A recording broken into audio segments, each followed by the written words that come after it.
दोस्तों, स्वागत है आपका हमारे चैनल द स्टोरी टेलर पर। आज हम एक्सप्लेन करने जा रहे हैं मलयालम सिनेमा की सबसे लेजेंडरी इन्वेस्टिगेटिव फ्रेंचाइजी की 5वीं instalment CBI file the brain. इस बार उनका सामना एक ऐसे क्रिमिनल से है जिसे लोग द ब्रेन कहते हैं। एक ऐसा केस जहां टेक्नोलॉजी ही हथियार बन गई। कहानी की शुरुआत होती है एक हाई प्रोफाइल डेथ से। केरला के मिनिस्टर अब्दुल समद फ्लाइट में ट्रैवल कर रहे होते हैं। अचानक उन्हें चेस्ट पेन होता है और फ्लाइट के लैंड होने से पहले ही उनकी मौत हो जाती है। डॉक्टर्स इसे कार्डियक अरेस्ट डिक्लेयर करते हैं, लेकिन कहानियां खत्म नहीं होती। मिनिस्टर के मौत के कुछ ही दिन बाद एक जर्नलिस्ट जिसका नाम भसूरन था, वो अपने घर में फांसी पर लटकता हुआ मिलता है। पुलिस इसे सुसाइड मानती है क्योंकि कमरा अंदर से बंद था, लेकिन भसूरन वही जर्नलिस्ट था जो मिनिस्टर की मौत पर सवाल उठा रहा था। तीसरी घटना जब होती है, जब सीआई जोजेमोन, जो एक ईमानदार पुलिस ऑफिसर थे और इन घटनाओं की कड़ी जोड़ रहे थे, उनका एक ट्रक एक्सीडेंट में मर्डर हो जाता है। ये तीनों मौत मिनिस्टर, जर्नलिस्ट और पुलिस ऑफिसर अलग अलग लग रही थी, लेकिन इनका कनेक्शन गहरा था। लोकल पुलिस और डीएसपी सत्यदास इस केस को बास्केट किलिंग्स का नाम देते हैं। बास्केट किलिंग्स का मतलब होता है एक मेन टारगेट को मारने के लिए उसके आसपास के कई लोगों को मार देना ताकि असली मोटिव छुप जाए। लेकिन पुलिस इन्वेस्टिगेशन कहीं नहीं पहुंचती और आखिरकार मामला सीबीआई को सौंप दिया जाता। एंटर होते हैं सेतुराम अय्यर अपनी नई टीम के साथ। अय्यर सबसे पहले पुराने फाइल्स को स्टडी करते हैं और उन्हें जर्नलिस्ट भसूरन की सुसाइड में एक गलती दिखाई देती है। अय्यर नोटिस करते हैं कि भसूरन ने जो बेल्ट यूज किया था, वो बेल्ट उनका नहीं था। कोई आदमी सुसाइड करने के लिए दूसरों का बेल्ट क्यों लेगा? यहां से कंफर्म होता है कि वो सुसाइड नहीं, मर्डर था। इन्वेस्टिगेट करते वक्त सीबीआई को एक कॉमन नाम मिलता है, सैम। मिनिस्टर की मौत के वक्त फ्लाइट में सैम नाम का पैसेंजर था, या फिर सैम कोई कोड वर्ड था। शक की सुई घूमती है सूजन जॉर्ज पर।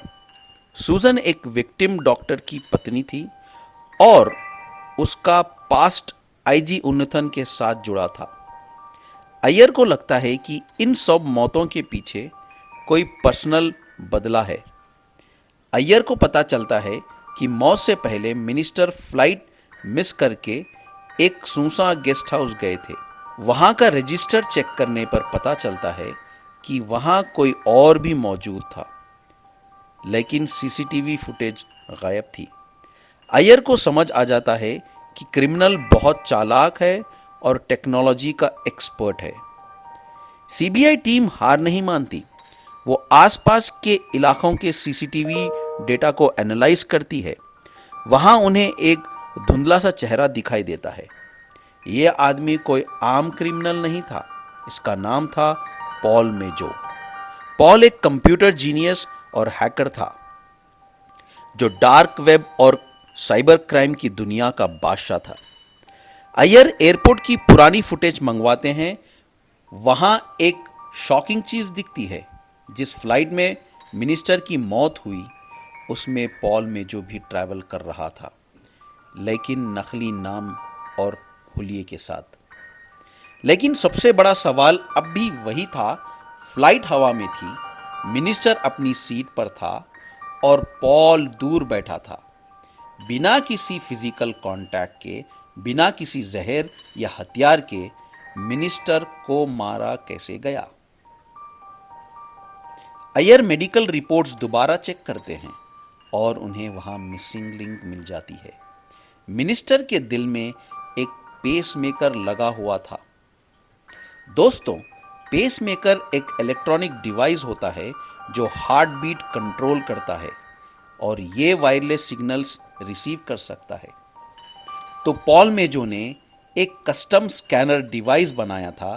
फ्लाइट में बैठकर अपने लैपटॉप या फ़ोन के ज़रिए उसने मिनिस्टर के पेसमेकर को हैक किया और उसके इलेक्ट्रिकल सिग्नल्स को बंद कर दिया।